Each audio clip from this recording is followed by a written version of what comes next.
Dombivli Badlapur pipeline रोडवरती डावलपाडा गावाजवळ पोलिसांच्या 2 गाड्या पेटवण्यात आलेल्या आहेत। आंदोलक प्रचंड आक्रमक झालेले आहेत आणि पोलिसांवरती दगडफेक केल्याचीही माहिती मिळतेय। जमीन संपादनाला विरोध करत पोलिसांच्या या गाड्या पेटवून देण्यात आल्या। निनाद करमरकर आमचे प्रतिनिधी आता आपल्या सोबत आहेत। निनाद, नेमका काय प्रकार घडलेला आहे? काय एवढा उद्रेक बघायला मिळतोय?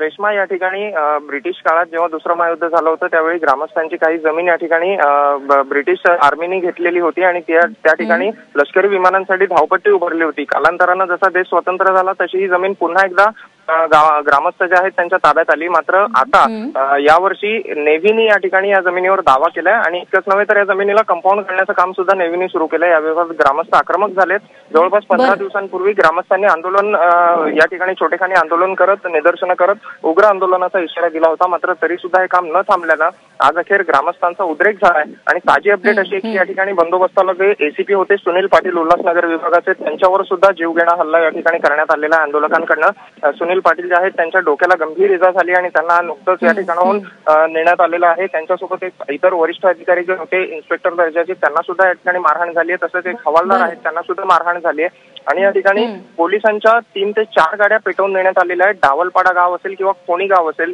या ठिकाणी ग्रामस्थांनी उग्र आंदोलन केलेलं आहे। पोलिसांच्या गाड्या पेटवल्या, टायर्स पेटवून सगळे रस्ते बंद या ठिकाणी करण्यात आलेत। ग्रामस्थ अजूनही हिंसक पवित्र्यामध्ये आहेत। तसंच पोलिसांचाही या ठिकाणी चोख बंदोबस्त आहे।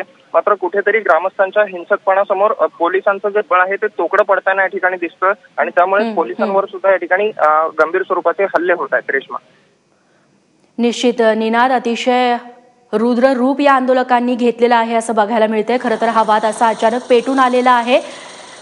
निनाद, तुझ्याकडून अपडेट्स घेत राहू। तुर्तास धन्यवाद तू दिलेल्या या माहितीबद्दल। तेव्हा आंदोलक प्रचंड आक्रमक झालेले आहेत। खरं तर नेवाळी विमानतळासाठी सरकारनं जबरदस्ती जमीन संपादित केल्याचं सांगत नेवाळी नाका परिसरामध्ये शेतकऱ्यांचं हे उग्र आंदोलन बघायला मिळतंय।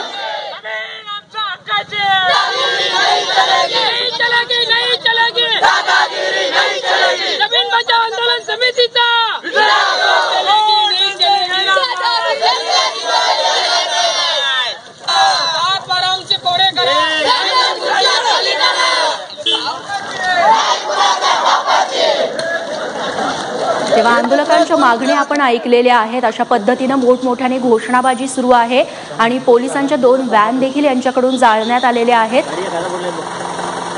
नेवाळी विमानतळासाठी सरकारनं जबरदस्ती जमीन संपादित केल्याचा आरोप या आंदोलक शेतकऱ्यांकडून केला जातोय आणि हे आक्रमक झालेले आंदोलक आहेत त्यांनी पोलिसांवरती दगडफेक देखील केलेली आहे। संरक्षण विभागाच्या जमीन अधिग्रहणाला हा विरोध केला जातोय। संरक्षण विभागाकडून इथं ही जमीन जबरदस्ती संपादित केलं जात असल्याचा आरोप होतोय आणि त्यासाठी आता हे जे आंदोलक शेतकरी आहेत ते आक्रमक झालेले आहेत।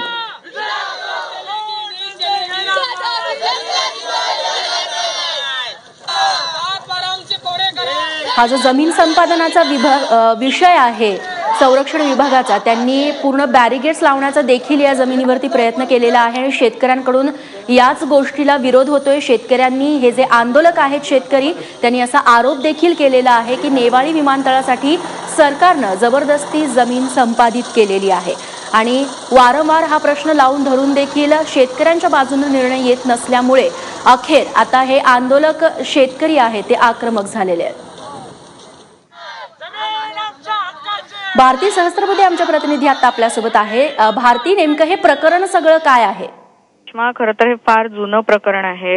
कल्याणजवळ नेवाळे इथे ब्रिटिशांच्या काळात एका धावपट्टीसाठी जागा घेतली गेली होती। जमिनीचं अधिग्रहण झालेलं होतं आणि त्यानंतर तिथे काहीच झालं नाही। धावपट्टीही उभारली गेली नाही किंवा विमानतळ जे म्हटलं जात होतं तेही उभारलं गेलं नाही आणि तेव्हापासनं ही जी जागा आहे ज्याचं अधिग्रहण झालेलं आहे ती पुन्हा शेतकऱ्यांना मिळावी अशा दृष्टीने वारंवार प्रयत्न केले जात होते। शेतकऱ्यांकडून आंदोलनं केले जात होते, मागणीही केली जात होती।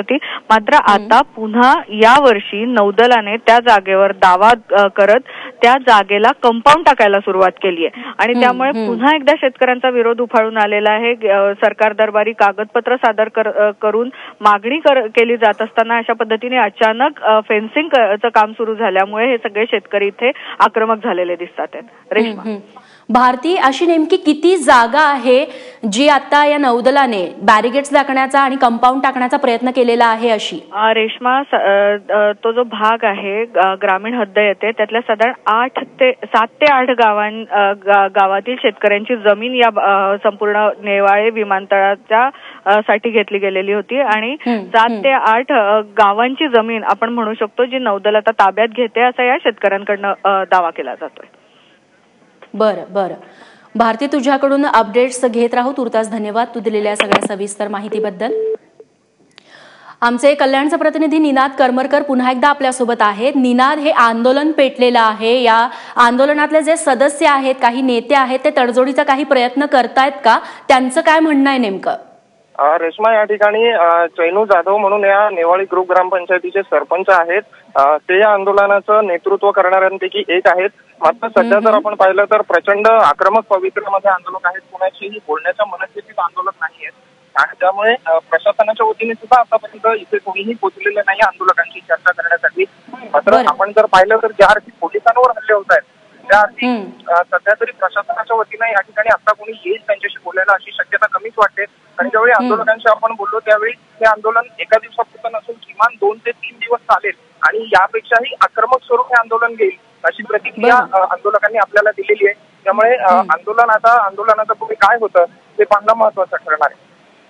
निश्चित. निनाद, मात्र या भागातल्या लोकप्रतिनिधींनी या आधी या आंदोलकांशी, शेतकऱ्यांशी चर्चा करण्याचा प्रयत्न केला होता का? तोडगा काढण्याचा प्रयत्न झाला होता का याआधी? तोडगा काढण्याचा प्रयत्न म्हणजे रेश्मा, हे जे आंदोलक आहे त्यांनी अनेकदा त्यांच्या म्हणण्यानुसार कलेक्टरची भेट घेतलेली आहे. त्याचप्रमाणे स्थानिक जे प्रशासन आहे, तहसीलदार असतील किंवा उपविभागीय अधिकारी असतील, तिथपासून थेट कलेक्टरच्या भेटीगाठी घेऊन त्यांनी आपला जो मुद्दा आहे तो मांडण्याचा प्रयत्न केला. मात्र त्यांचा प्रश्न इतक्या दिवसात कुठेतरी तडीस न गेल्यामुळे त्यांच्यात ही आक्रमकपणाची भावना निर्माण झाली आहे. आणि आता जर आपण पाहिलं तर पावसाला सुरुवात झालेली आहे. आंदोलक जे आहेत त्यांच्या मोठ्या प्रमाणात त्या ठिकाणी शेतजमीन आहेत, त्यांची पेरणी सुरू झाली आहे. मात्र ऐन पेरणीच्या तोंडावरच या ठिकाणी आंदोलकांच्या जमिनी हिसकावून घेतल्या जात आहेत अशी भावना आंदोलकांमध्ये आहे. निनाद, मात्र आंदोलनाचं उग्र रूप दृश्यांमधून आम्ही बघतोय. पोलिसांच्या व्हॅनच आता जाळण्यात आलेला आहे. अधिकची पोलिसांची कुमक आता मागवण्यात आली आहे का? पोलीस पोहोचलेत का तिथे? रेश्मा, जवळपास 200 ते 250 पोलीस या ठिकाणी उपस्थित आहेत. मात्र ही कुमक अत्यंत कमी पडते. मात्र पोलिसांची कुमक मागवण्यासाठी या ठिकाणी कुठलाही रस्ता चालू राहिलेला नाहीये. नेवाळी हा जो चौक आहे या ठिकाणून एक रस्ता कल्याणकडे जातो, एक डोंबिवलीकडे जातो, एक बदलापूरकडे जातो, तर चौथा जो रस्ता आहे हा हाजीमालांकडे जातो. या चौथ्या 4ही बाजूंना आंदोलकांनी जाळपोळ केलेली आहे. त्यामुळे पोलिसांची अतिरिक्त कुमक मागवायची जरी असेल तरी ती येईल कुठून असा मुख्य प्रश्न या ठिकाणी आहे. आणि त्यामुळे आंदोलक या ठिकाणी जाळपोळ करून रस्ते अडवण्याचं काम करतात. निश्चित. निनाद, हे आंदोलक काही घोषणा देखील करतात, जसं शेतकऱ्यांचा 7/12 कोरा करा, काही ज्या संघटना आहेत त्यांच्या नावानं घोषणाबाजी केली जाते. याबद्दलचे काय तपशील मिळतात? काय त्यांच्या मागण्या आहेत आणि कुठल्या संघटना या आंदोलनात सहभागी झाल्या? कुठलीही एक अशी संघटना या आंदोलनाचं नेतृत्व करत नाहीये. हे जे ग्रामस्थ आहेत, हे 7 ते 8 गावातले ग्रामस्थ आहेत, हे एकत्र या ठिकाणी येऊन हे आंदोलन करतायत. त्यांच्या हक्कासाठी हे आंदोलन सुरू असल्याचं आंदोलकांचं म्हणणं आहे. त्यांच्या जमिनी त्यांना वाचवायच्या आहेत आणि घोषणा अशा प्रकारच्या दिल्या जात आहेत की जमीन आमच्या हक्काची नाही, कुणाच्या बापाची. या गोष्टीतून असं दिसतंय की त्यांना, आंदोलकांना त्यांची जमीन जी आहे ती सरकारला किंवा नेव्हीला द्यायची नाहीये आणि त्यामुळे हे आंदोलन होत आहे. निनाद, अशी एकूण किती एकर किंवा हेक्टर जमीन आहे या शेतकऱ्यांची असं कळते? कारण का 7 ते 8 गावातले शेतकरी आहेत ज्यांच्या जमिनी बाधित झालेल्या आहेत. जवळपास 1000 एकरच्या घरात या ठिकाणी जमीन आहे. जी जमीन यापूर्वी ब्रिटिशांनी अधिग्रहित केली होती धावपट्टी उभारण्यासाठी. अजूनही जर या ठिकाणी आपण जाऊन पाहिलं तर त्या ठिकाणी धावपट्टीचे पुसटचे अवशेष आपल्याला पाहायला मिळतात. मात्र सध्या जर या ठिकाणी पाहिलं तर त्या धावपट्टीच्या चारही बाजूंनी शेती या ठिकाणचे लोक करतायत. जसं ब्रिटिशांचं राज्य गेलं तशी ही जमीन पुन्हा एकदा ग्रामस्थांच्या ताब्यात आली होती. मात्र आता नेव्हीने इतक्या वर्षांनी, म्हणजे स्वातंत्र्याला इतके वर्ष झाल्यानंतर आता पुन्हा एकदा नेव्हीने या जागेवर ताबा केलाय. त्यामुळे कुठेतरी आपल्या हक्काची असलेली जमीन आता पुन्हा एकदा सरकार हिसकावून घेऊ पाहतंय का अशी या ग्रामस्थांची भावना आहे. आणि ज्यावेळी आपण यांच्याशी चर्चा केली ग्रामस्थांची त्यावेळी आपण त्यांना विचारलं की तुम्हाला जमिनीला योग्य दर हवाय की तुमच्या जमिनीच द्यायच्या नाहीयेत. त्यावेळी त्यांची अशी भावना होती की आम्हाला आमच्या जमिनीच सरकारला द्यायच्या नाहीयेत, योग्य दर मिळण्याचा प्रश्नच उद्भवत नाही. जसं आपण पाहिलं की समृद्धी महामार्गासाठी जे आंदोलन झालं होतं ते दरवाढीसाठी किंवा चांगला दर मिळण्यासाठी झाल्याचं कुठेतरी पाहायला मिळालं होतं. मात्र हे जे आंदोलन आहे ते आम्हाला जमिनीच द्यायच्या नाहीयेत अशा प्रकारचं हे आंदोलन आहे.